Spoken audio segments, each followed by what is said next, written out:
Welcome to the Compliance Council on Command webinar series. Today's topic is the ability to repay rule and non-standard to standard refinance exception within that rule.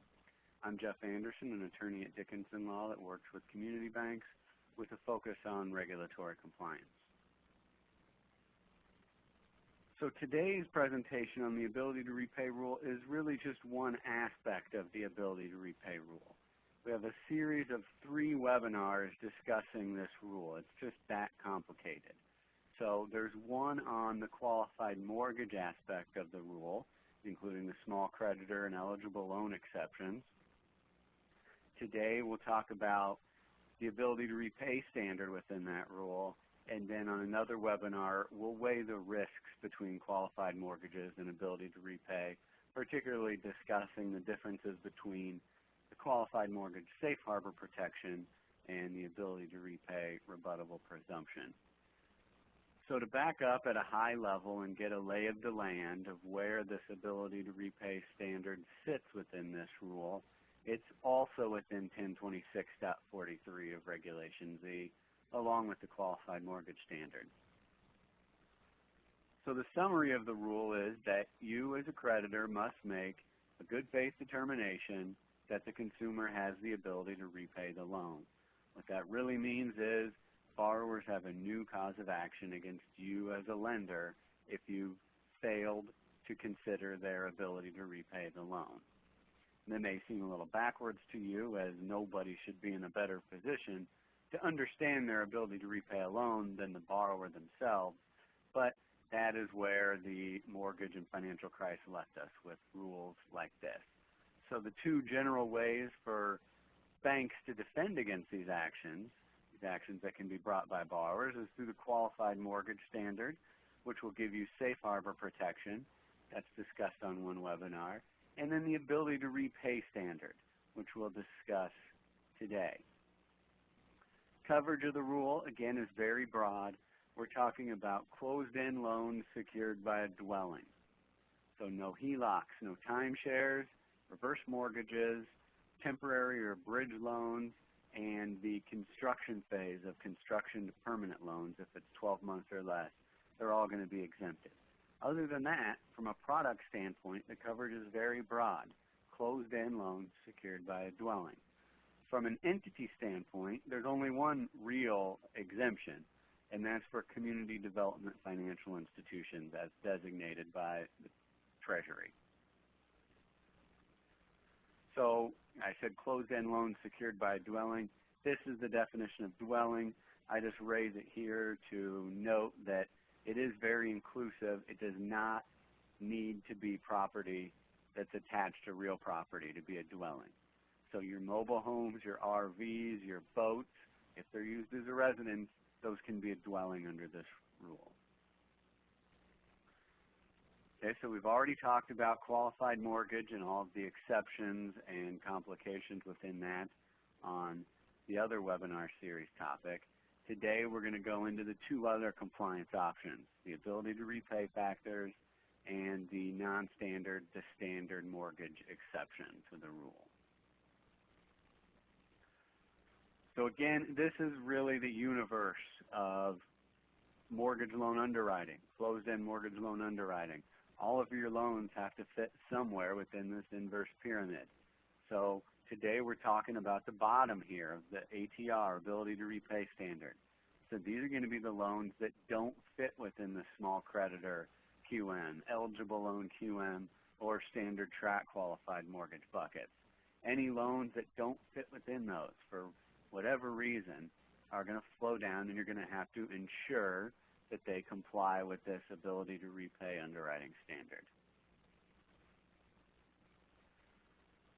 So again, qualified mortgages and ability to repay, the real crux is you have to make a reasonable and good faith determination that the consumer has the ability to repay. The difference is qualified mortgages, you get a higher legal protection if you make a QM. You get a safe harbor. Now, in return for getting that higher protection, you have more stringent underwriting requirements unless you fall within one of the exceptions. So to get a qualified mortgage, a standard track qualified mortgage, you have to follow that Appendix Q and underwrite your loans in accordance with Appendix Q. And that has a lot of detail about what income you can consider and how you consider it. You know, how you consider trends of income and trends of bonuses. The ability to repay, on the other hand, you get a lesser legal protection. You get a rebuttable presumption of compliance. That's less than a safe harbor. But there's not as many requirements from an underwriting perspective in association with the ability to repay standard. So the ability to repay standard says you have to consider these 8 underwriting factors. You just have to consider them, but it does not dictate how you weight them. So as long as you're documenting that you've considered these 8 ATR factors we'll discuss, then you've complied with the ability to repay rule.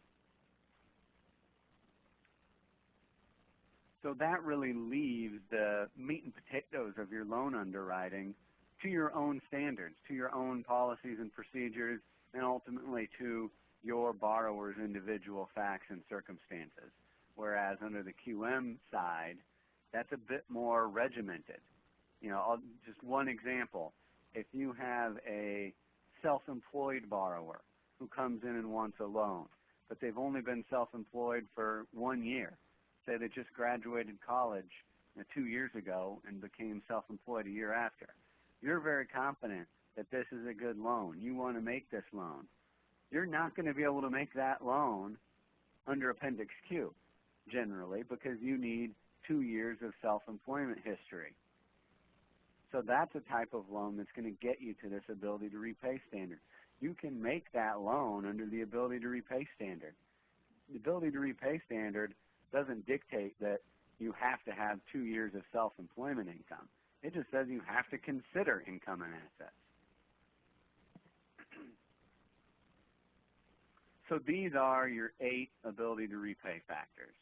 We'll go through them one by one, and I'll highlight some of the common questions that I get or common issues that come up for community banks.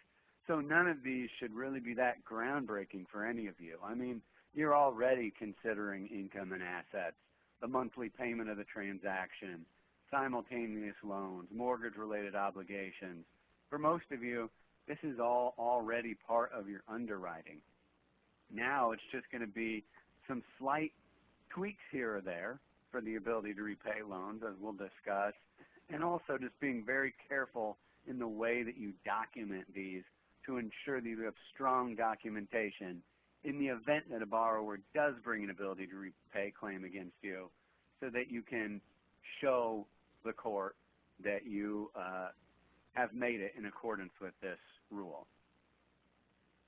So generally, when you're verifying these factors, you use reasonably reliable third-party records. That could be their bank statements. Third party, it could still be your own bank statements if they're relying on that as an asset. But, you know, credit reports, W-2s, anything like that. Now, it doesn't really give a lot of specifics. There's nothing in the rule that says you can't consider this record or you must consider this record. It's left open to you. So probably those documents you're already collecting regarding their, you know, their credit report you're likely getting, and their income, you're likely getting their W-2s and statements from their employer or pay stubs. Those are the types of things that you'll be able to use going forward under this ATR rule as well. Okay, so the first of the 8 factors is income and assets. You have to verify that the borrower's current or reasonably expected income or assets is commensurate with the loan you're making, so that it's consistent. So, you know, this highlights on this slide the real difference between the ability to repay standard and the QM standard. Because here, it just says your consideration of income or assets may include salary, wages, self-employment income, tips, commissions, bonuses. So there's nothing that you have to include or have to consider as far as within this income or assets factor. You just have to consider income or assets in some way. So your one other item on income or assets to back up. So, I say you have to consider income or assets. So really highlight that or, because if you have a borrower that has enough assets to justify the loan, maybe somebody's relying on their savings and some stocks that they hold, you don't need to get their income in that instance if they have enough assets to justify the loan. So you get income or assets as needed to make the loan consistent with your underwriting. Employment status is the second factor. So that goes along with my previous statement. You only need to get employment status if you're relying on employment income. So if I come in and I'm just relying on stocks and investment income, you don't need to get my employment status or my employment income if that separate income is enough to justify the loan. For most loans you have where people are at least partially relying on employment income, you have to get a verification of their employment. You have to get a VOE. So, under the ability to repay rule, this is a question that comes up frequently. If you're underwriting a loan in accordance with the ATR standard, you can get that verification of employment orally. So you can call the employer and verify that, Jane borrower is currently employed, and then you just document it in writing in the file. It says that explicitly in the commentary to the rule. It's not as clear under the qualified mortgage standard. So under Appendix Q, it doesn't say one way or the other. It doesn't say that you can get oral verification, but it doesn't say that you can't. So given that ambiguity, I've been advising people on the QM side to the extent possible, get that verification in writing on that side, whereas on the ATR side, you can get an oral verification. This is one where I have seen one of the 8 factors that I most frequently see that banks weren't doing before. So everybody, I haven't talked to anyone who wasn't considering income or assets, right? That was limited to your shadow banking industry and to some extent your mega large institutions. But employment status, some community banks didn't consider, unless they're required to by the secondary market. And I understand it because if I'm a borrower and I'm applying and you get my pay stub from a week ago, you have verification that I was employed as of a week ago. So by not getting a current verification, really the only risk you're taking is that I'm lying and I actually got fired within that week period. That seems to me to be a pretty minuscule risk, but nonetheless the rule requires that verification of employment. So be sure that you're doing that on all of your home mortgage loans, documenting that you verified current employment. Now, there's no requirement to get any documentation or make any inquiry into their future employment. So you don't have to get something from the employer that says, we expect Jeff to be continually employed, in perpetuity or anything like that. You're never going to get that from an employer anyway. But you're not required to do that. It's just a verification of their current employment status. Now, if you have knowledge to the contrary, then you have to take that into account. So if I'm a seasonal worker and you know that it's seasonal, you have to take that seasonality into account. Or if you know it's temporary, you have to take that into account. But there's no duty on you to seek out that information. So your third ATR factor is the payment on the transaction. Okay, so of course you were all taking this into account before, but this is one where there's a slight change here. So the way you calculate this payment under the ATR rule may be different than the way you were doing it before. So under the ability to repay rule, and this is primarily going to apply for your balloon loans or your adjustable rate mortgages, you use the fully indexed rate. unless the introductory rate is higher. Okay, so this is different than the way you calculate the covered transaction payment for a qualified mortgage. Why is it different? I don't know. To me, it seems just like an extra layer of complexity that's not necessary. So under qualified mortgages, you calculate the payment using the maximum rate that occurs within the first 5 years after the first payment is due. That's not the case for ability to repay. Under this standard, you use the fully indexed rate unless you have a higher intro rate. So for a fixed rate loan, it's pretty easy. I mean, your payment really is what it is. That's not that complicated. Where it gets confusing is for balloons and for adjustable rate mortgages. So if you have a balloon loan payment, this time, similar to qualified mortgages, similar to the way you would treat an adjustable rate mortgage under the QM standard, for a balloon loan, you actually use that maximum payment scheduled during the first 5 years. Okay? So you use the max payment within the first 5 years for a non-higher price loan. If you have an HPML that's a balloon, then you use the maximum payment in the payment schedule at any time.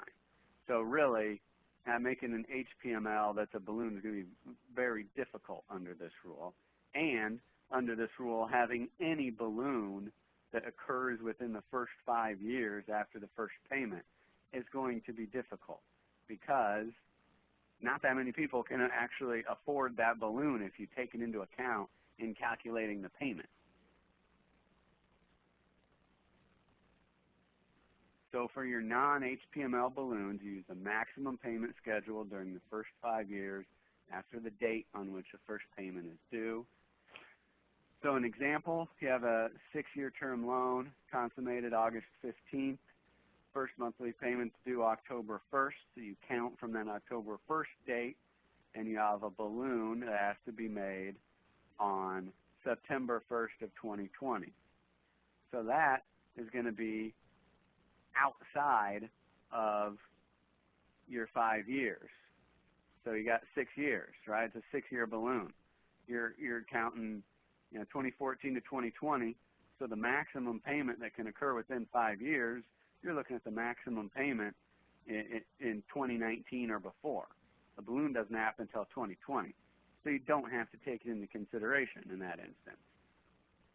On the other hand, if you have a 5-year balloon, same date, same fact scenario, now that balloon happens in September of 2019. So it's within that 5 years. Now you have to consider that balloon payment for purposes of ability to repay. So what this has really meant for a lot of community banks is those balloons, for ability to repay loans anyway, those balloons that are shorter term than 5 years or shorter, they're really going by the wayside because they're just very difficult loans to make now. So balloons, for ability to repay purposes, you calculate the payment using the maximum payment within the first 5 years. As I said before, for adjustable rate mortgages under ability to repay, you use the fully indexed rate. So an example here, 30-year, $200,000 loan. You have a 6% fixed rate for 5 years.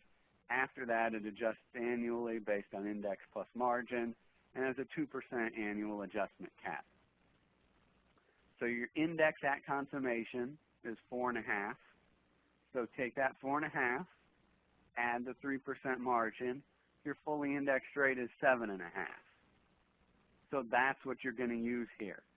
So in this same scenario, for a qualified mortgage, you don't care what the index is at consummation for QM purposes because you're just using the max rate that occurs within 5 years. So for qualified mortgages in this example, you'd take that discounted rate of 6. It's more premium rate in this instance actually because it's higher than index. You'd take that 6 and one adjustment could occur within 5 years. So you'd add 2%, and you'd have 8%. You'd use 8%. Here, you have to look at that index in effect at consummation, use the fully indexed rate. The only time you don't use the fully indexed rate is if an introductory rate is higher.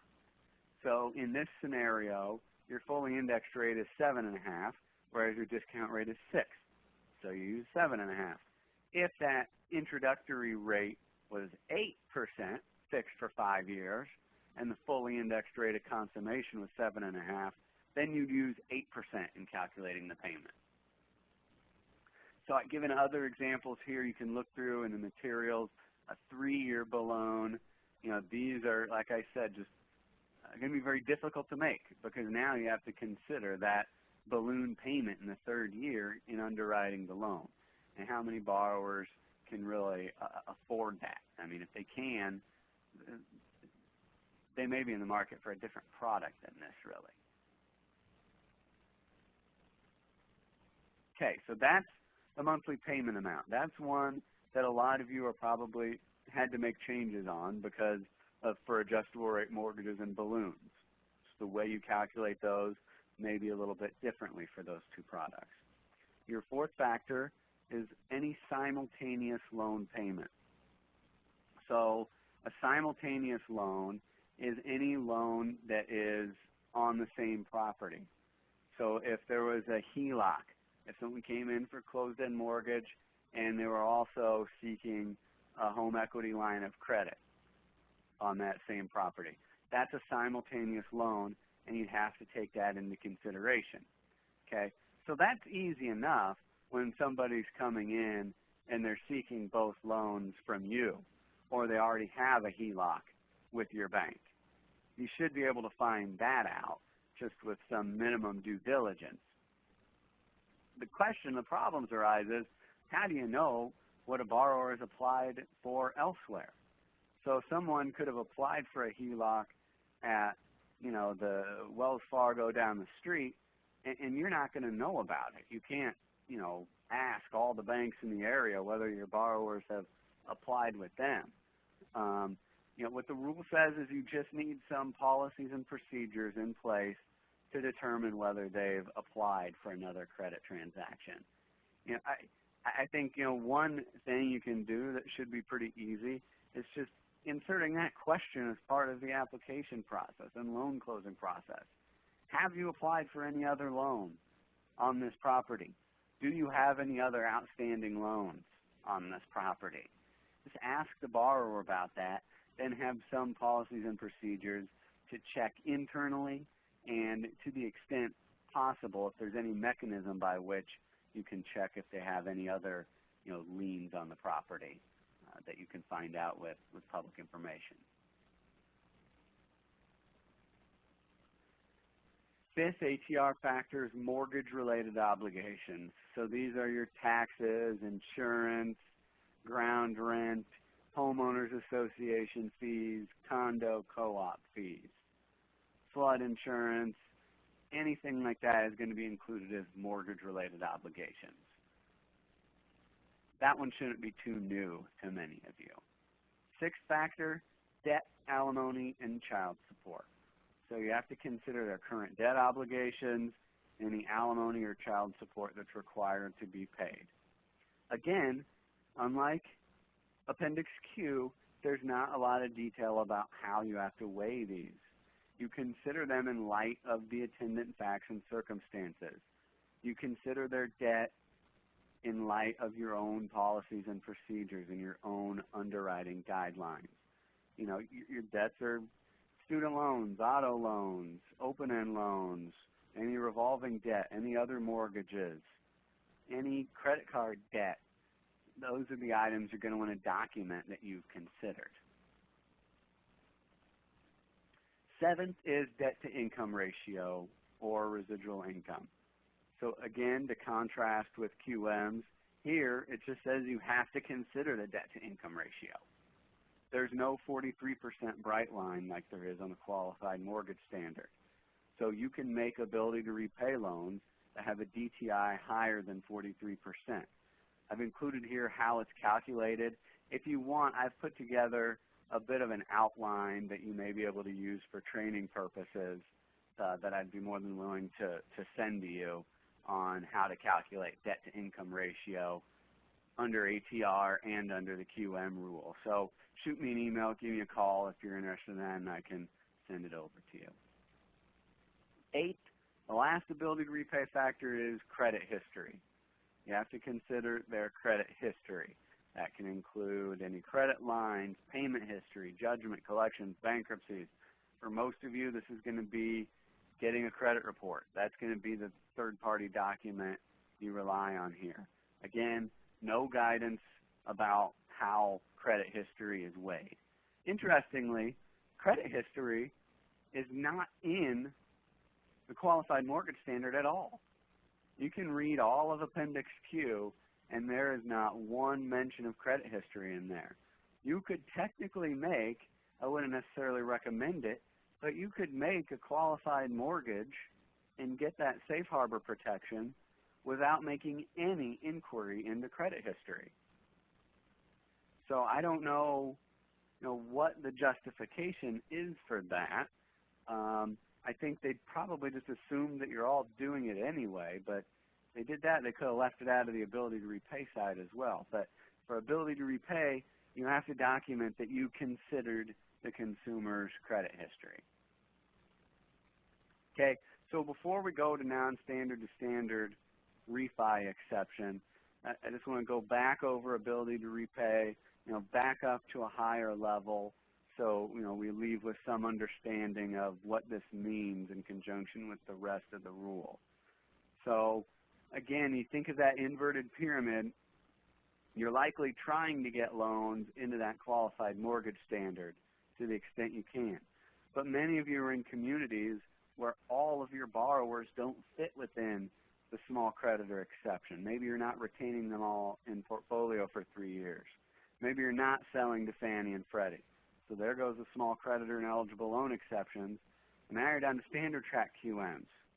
Well, you might have borrowers in your community that aren't going to be able to get below that 43% DTI. But they're still good borrowers. They're still good loans. So what do you do at that point? That's where you're at this ability to repay standard. So I encourage you to listen to the webinar on QM and ability to repay risks, where I'll talk about, what does it mean when you get that lesser rebuttable presumption, legal protection for ability to repay loans?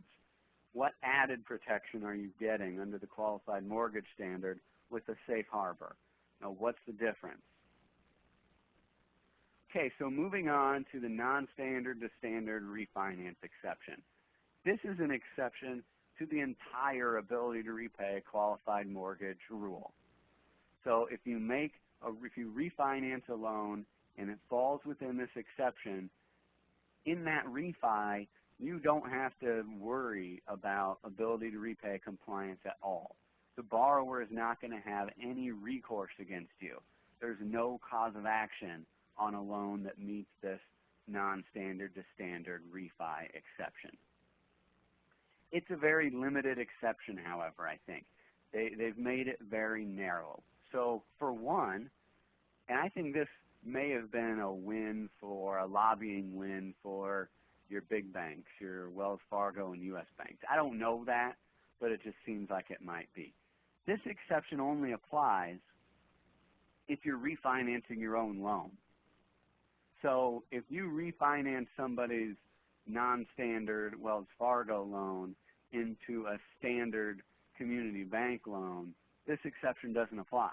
You're going to have to worry about ability to repay and ensure that it's either a QM or an ATR loan, right? Now, this is just my opinion, getting on a bit of a soapbox here, but to me, from a consumer protection perspective, it would make the most sense if you want, and the purpose of this is they want lenders to refinance people into standard mortgages, what they define as standard mortgages, which we'll talk about.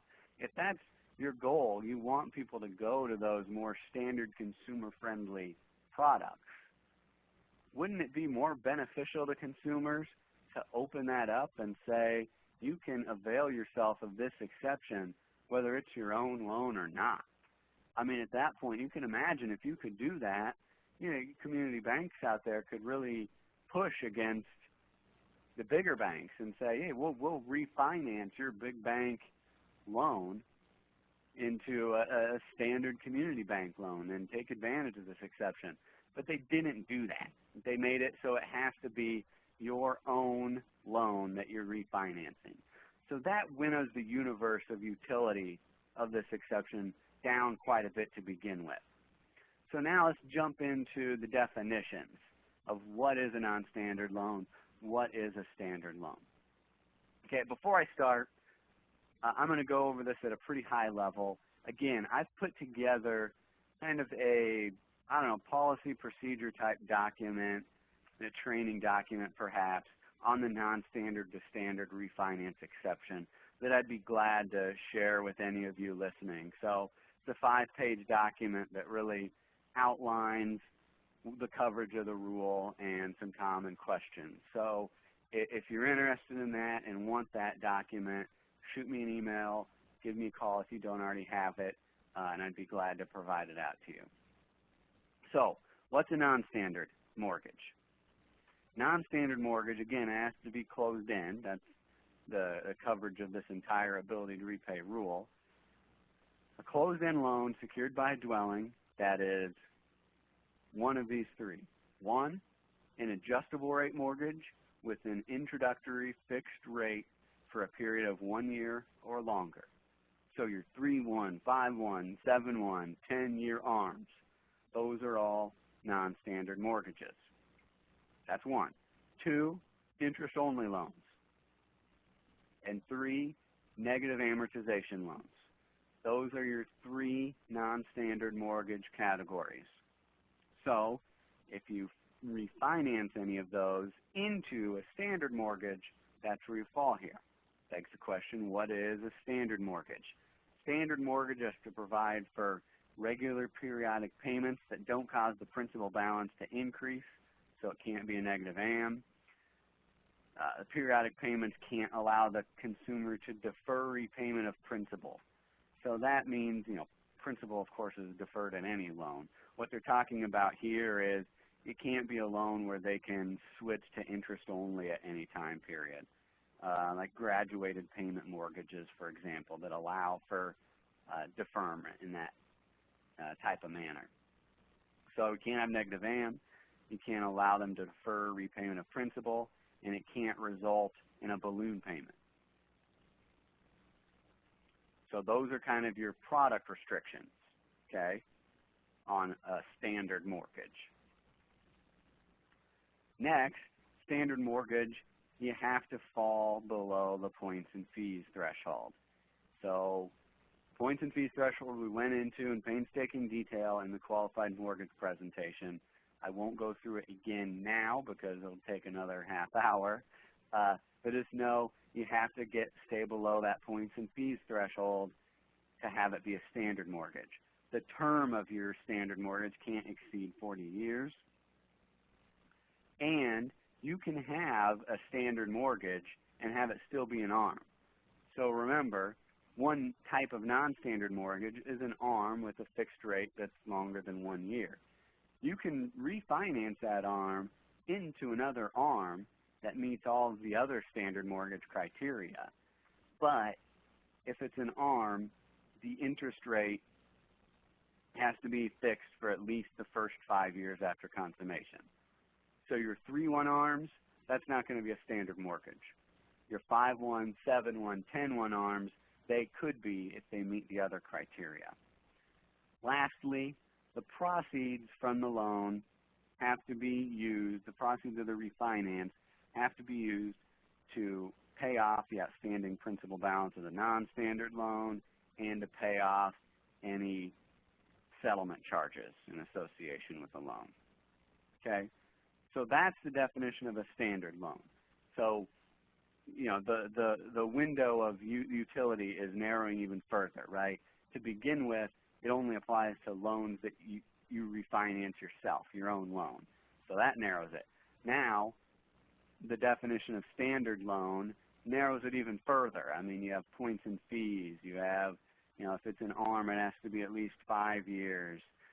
That narrows it further. There are other requirements even on top of that. I'll go through and highlight some of them very quickly. So when you're refinancing a non-standard into a standard, you have to meet these requirements as well. You have to be the current holder of the existing non-standard loan. We talked about that. The monthly payment for the standard loan has to be lower than the monthly payment for the non-standard loan. That makes some sense. Otherwise, the CFPB is not going to like that refinance very much.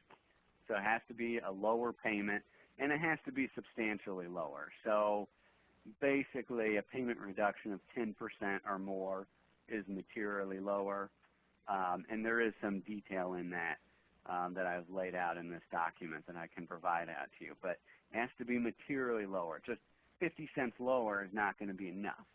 It's got to be generally 10% lower.